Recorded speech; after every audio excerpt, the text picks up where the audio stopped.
Octobre Rose, c'est le fruit donc, de l'effort conjoint de plusieurs organisations et institutions qui choisissent ce mois pour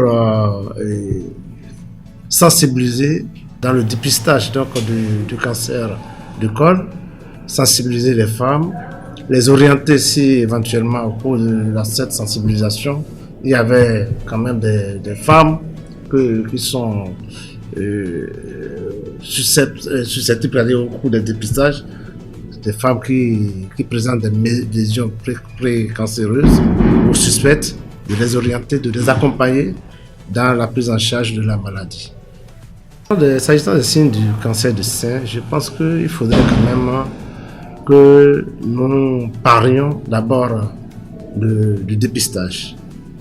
Il faut qu'on parle d'abord du dépistage du cancer du sein.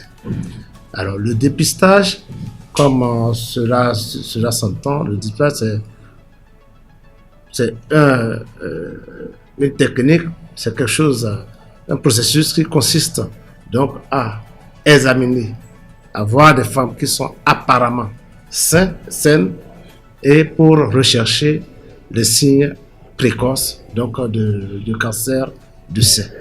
Évidemment, ces signes précoces, bien sûr, dépistage d'abord, comment ça se passe? C'est d'abord donc l'autopalpation des seins. Et l'autopalpation, c'est une technique qui permet à la femme de connaître ses seins, de connaître ses seins. Alors, ça se passe, moi je recommande ça souvent déjà, dès que la femme commence par pousser les seins, elle doit déjà savoir connaître ses seins. Mais en matière de dépistage de cancer du sein, véritablement le dépistage commence à l'âge de 25 ans, voire même les gens peuvent commencer à l'âge de 20 ans. L'autopalpation donc, consiste donc à apprendre à la femme comment examiner elle-même ses seins.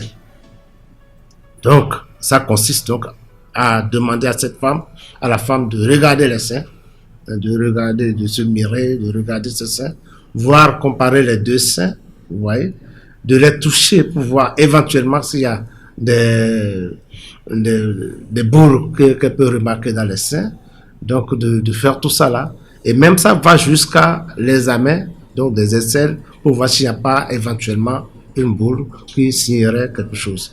Donc, c'est pour permettre à la femme de connaître ses seins et éventuellement, puisque elle le fait à des périodes données, donc éventuellement, elle pourra constater s'il y a une modification quelconque, que ce soit cette modification au niveau de la peau, du sein, au niveau des mamelons et au niveau même de l'aréole. Donc il peut y avoir des modifications qui l'inquiètent. Et dès que ces modifications apparaissent, qu'est-ce qu'il faut faire? Il faut s'orienter, se diriger vers les centres de santé pour se faire examiner par un professionnel de la santé, qui est en général une sage-femme, un médecin ou un médecin gynécologue. Voilà en ce qui concerne le dépistage. Et le dépistage peut aller plus loin, parce que ce n'est pas que l'autopalpation et l'examen clinique qui participent au dépistage.